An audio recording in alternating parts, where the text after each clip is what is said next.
एक दो तीन चार पाँच छः सात आठ नौ दस ग्यारह 22 कुल 22 जो है वो हमारे बाबू साहब मुख्तार के सपोर्ट किया और जितने और हमारे सोहन सर के सपोर्ट में जितने भी मतदान करना चाहते हैं तो अपना हाथ उठाएंगे। सोहन सर सपोर्ट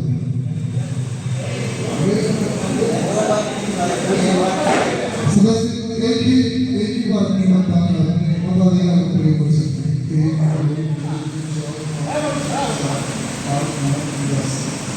11 और 13 तो 13 मतलब जो है वो शाम से लेकर इस हिसाब से जो है हमारे इस सभा का अध्यक्ष श्री बाबू साहब मुख्तारी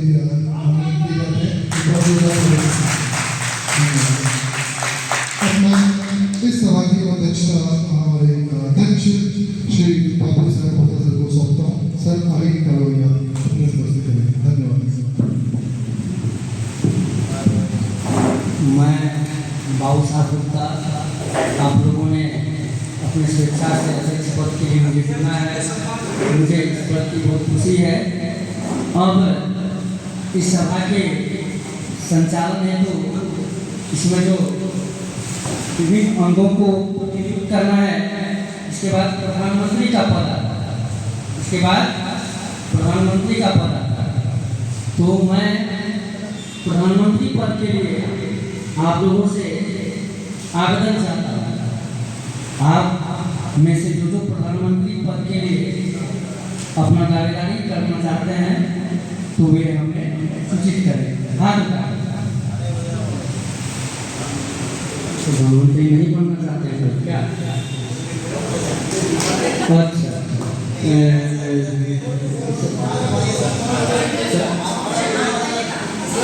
अब लगता है कि इस सभा में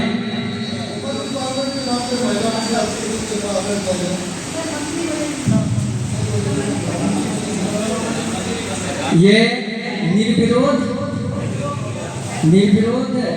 प्रधानमंत्री के रूप में सर्वसम्मति से मोहन बाबू को चुना गया है। मैं सोहन बाबू को चुना गया है। मैं इसके लिए अपने ओर से हार्दिक बधाई और सबों की ओर से मैं अपना धन्यवाद ज्ञापन करता हूँ। इसके आगे की कड़ी में उप प्रधानमंत्री का पद होता है। उप प्रधानमंत्री, तो मैं उप प्रधानमंत्री के लिए आप लोगों से आवेदन चाहता हूँ। उप प्रधानमंत्री के लिए चयनित करता हूँ।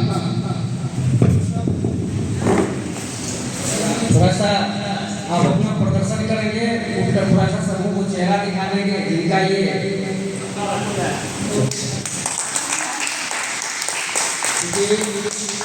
संविधान सभा का गठन यदि कर रहे हैं, बाल संसद का गठन कर रहे हैं, तो इसमें सभी एक दूसरे के चेहरे कम से कम जब तक नहीं देखेंगे तब तक वो संतुष्ट नहीं होंगे कि कौन है।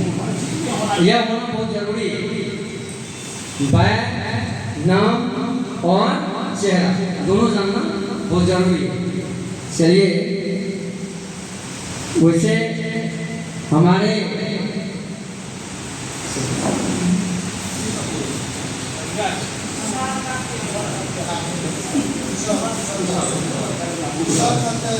मैं इस संविधान या बाल संसद के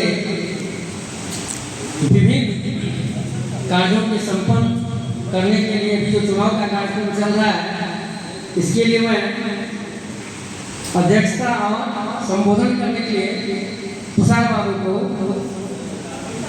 मैं अपना भार देता हूँ।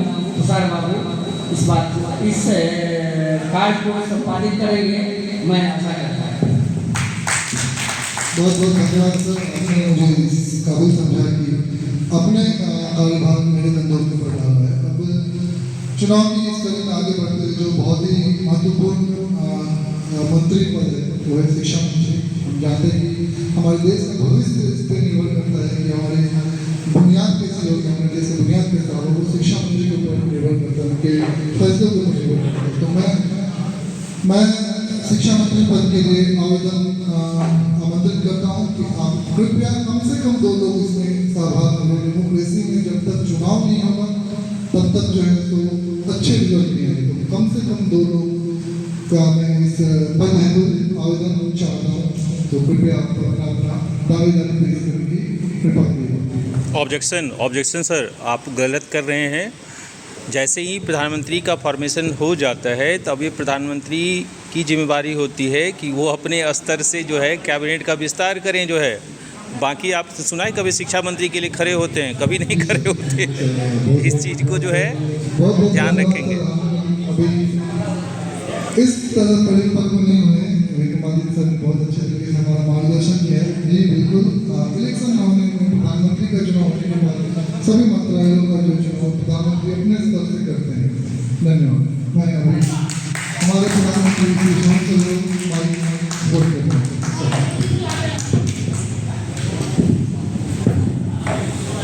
मैं इस असेंबली के सभी सदस्यों को अभिनंदन और धन्यवाद देते हैं कि कुछ देर के लिए मौके की सही मैंने प्रधानमंत्री बन गया।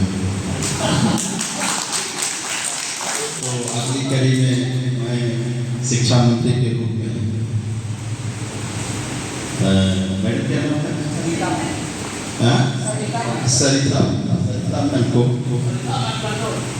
सरिता मैम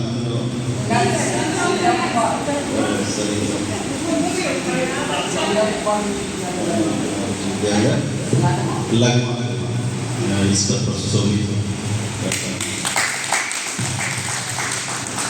अगला मैं इस पद के लिए दूसरा उम्मीदवार दीपक बाबू जिला स्कूल सहरसा के उम्मीदवार का घोषणा करता हूँ। और दोनों में सर का दायित्व है कि दीपक कुमार चौधरी।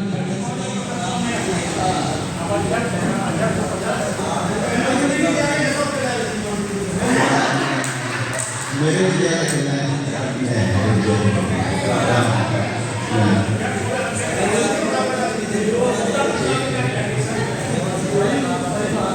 अगला मंत्री स्वास्थ्य मंत्री के रूप में आप जिला स्कूल से तो कहेंगे दीपक स्वास्थ्य मंत्री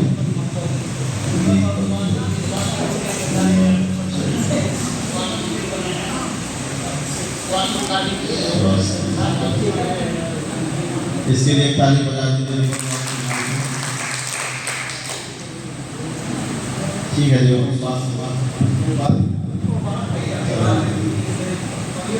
छठा स्वच्छता मंत्री सर, स्वास्थ्य मंत्री और स्वच्छता मंत्री एक साथ रहेगा। हाँ बताइए। शिक्षा मंत्री सरिता मैडम अतिरिक्त प्रभार में रहेंगे, आप दे सकते हैं। सांस्कृतिक एवं खेल मंत्री खेल के जो है जो खेल में है 2 आदमी हैं।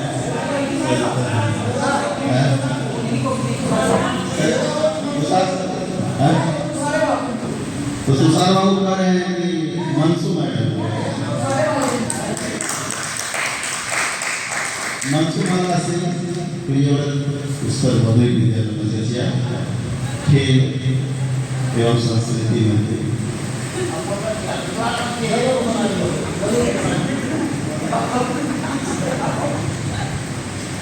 अगला जल एवं कृषि मंत्री जो बाढ़ग्रस्त क्षेत्र से होंगे वो बनेगा। जल एवं कृषि मंत्री बनाएगा या कृषि मंत्री के रूप में जो खेती गृहस्थी से ज़्यादा रखते हैं चंद्रदेव बाबू उम्रदराज भी हैं। चंद्रदेव बाबू माननीय प्रधानमंत्री महोदय, कृषि एवं खेल कृषि माननीय जल मंत्री माननीय प्रधानमंत्री महोदय, थोड़ा ध्यानाकर्षण चाहेंगे। काला मंत्री के रूप में हम माननीय प्रधानमंत्री सर, थोड़ा सा ध्यानाकर्षण चाहेंगे। प्रधानमंत्री अपने दल का सर्वोच्च नेता होता है, तो आप सब दूसरे दल को उसमें शामिल नहीं करते जो है। ये गलती आपने पहले ही कर दी है। थोड़े से ये अभी आप इमेच्योर प्रधानमंत्री हैं, धीरे धीरे मैच्योरिटी आएगी। इसमें आपको अपने दल में पहले ये सब काम हो जाता है। आप यहाँ पर गोतम में बंटवारा नहीं था, इसीलिए नहीं तो होना चाहिए आप ये नहीं तो ये पक्ष में लड़ाई ज़्यादा होता था। तुषार जी ने हमें ये बात पहले आगाह किया था कि सर विरोध में तो हम लोग आप करिए परमिशन। थोड़ा अच्छा लगता तो आप ऐसे में तो लग रहा है कि भाई आप नहीं, यहाँ से करती है तो इधर करती है। बिल्कुल मिलकर वही कर रहे हैं। हो गया आ जाइए, आप इधर आइए।